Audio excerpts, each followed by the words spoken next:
que ça vous fait donc d'avoir ça entre les mains maintenant? Eh ben, je trouve qu'aujourd'hui, les DVD, ce sont des objets assez précieux. C'est un peu comme les livres. Et donc, je trouve très bien qu'il y a encore des éditeurs qui ont le courage d'éditer des DVD parce que c'est des objets. C'est un objet qu'on peut toucher, c'est pas virtuel. Je sais, aujourd'hui, les films, ça peut se voir sur le net et tout ça, mais c'est vraiment comme un livre, et donc je trouve que c'est très agréable. C'est très agréable de pouvoir mettre dans sa bibliothèque des films qu'on aime, tout simplement.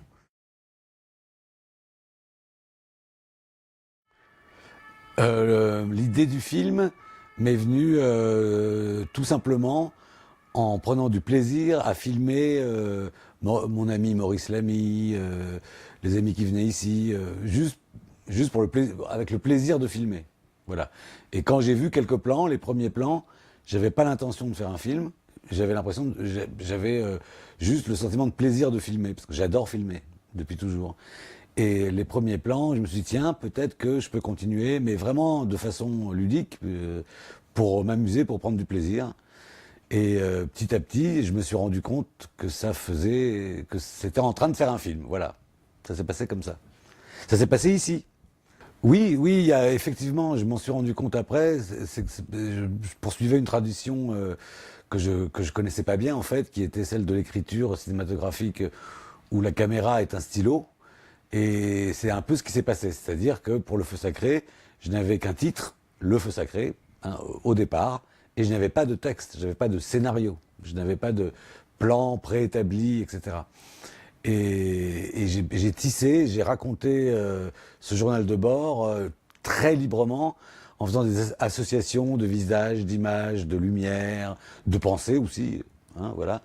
Et donc, c'est comme ça que ça s'est fait. C'est avec cette tradition de cinéma très libre. Moi, je viens d'un cinéma de fiction plus traditionnel. J'ai été embarqué dans cette pure jouissance de filmer. Voilà, c'est vraiment sans le stress du temps, des plans de travail, des journées à terminer quand on tourne des films de fiction de façon normale, enfin dans la production industrielle du cinéma. Et ça donne une liberté fabuleuse que je ne connaissais pas avant. Oui, je comprends. Bah, c'est une sorte de vagabondage, hein. Je me suis baladé. Hein, c'est comme une balade. C'est pour ça que vous avez peut-être ressenti un sentiment de respiration, parce que je n'avais aucune contrainte de temps. Je le faisais pour le plaisir et avec le plaisir.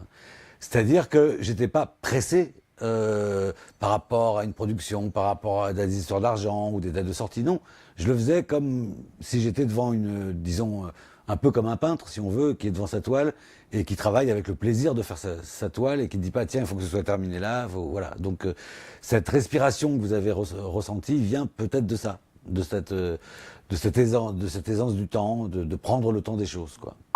À propos de l'amour que j'ai pour la lumière, moi, quand j'étais très jeune, je faisais beaucoup de photographie. Lors de mes films de fiction, j'ai toujours soigné le visuel, la lumière, le cadre. C'est des choses que j'adore. Voilà, que j'ai un vrai plaisir à cadrer et à filmer, quel que soit le budget. Hein. Bon, là, il se trouve que j'étais complètement seul, il n'y avait aucun budget. Pour moi, le plaisir s'accompagne d'une exigence sur la lumière et sur le cadre. Voilà.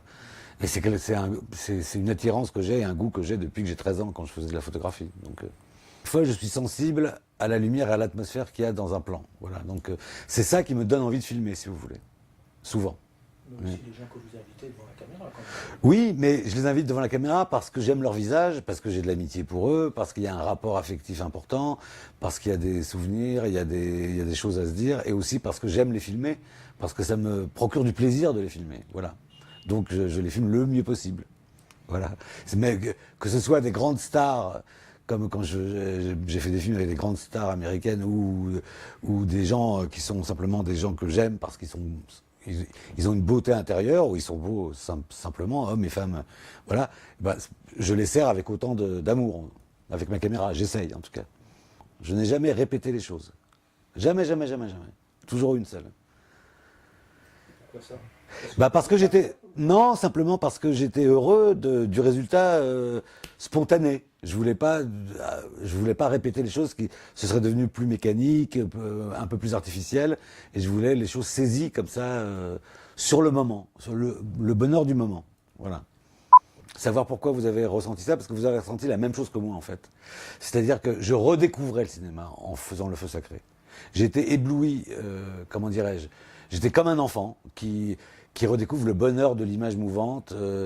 J'avais la même fascination pour des plans, pour les plans qui sortaient de ma caméra. Je les regardais comme un enfant regarde un feu d'artifice. Donc, sans doute que, ayant ressenti ça, vous l'avez ressenti aussi en voyant le film. Parce que je pense qu'un cinéaste, forcément, dans sa façon de filmer, communique au spectateur ce qu'il a ressenti lui. Hein. Il le partage, forcément, ça se voit. Une caméra, ça voit tout, et ça communique tout. Et surtout le plaisir et la joie de filmer. Une photo d'enfance, donc j'avais à peine 10 ans, et j'étais sur un plateau de cinéma pendant que mon papa faisait un film dans les années 1900, début 60. Et le caméraman a pris cette photo parce que j'étais fasciné par la Mitchell. Et je tournais tout le temps autour et le caméraman m'a donné cette photo et je l'ai gardée très précieusement. Voilà. Je crois que Le Feu Sacré a changé ma façon de voir et a ouvert une porte dans mon cerveau un peu de tout ce champ de liberté qu'on peut avoir quand comment dirais-je, quand on se fait confiance immédiatement sur le vif, sur des choses. Donc moi, si je retourne, et c'est mon souhait d'ailleurs, un de mes scénarios de fiction que je tournerai dans les conditions de production traditionnelles, on dira, je m'équiperai sûrement d'un matériel extrêmement léger pour pouvoir saisir des moments qui ne seront pas forcément prévus à l'avance, qui ne seront pas forcément refilmés comme on fait plusieurs prises, etc. Et je me servirai sûrement de ce champ de liberté d'une façon ou d'une autre. Oui, oui, sûrement. Donc l'avenir est devant vous. Et oui, je recommence tout à zéro, l'avenir est devant moi, tout à fait.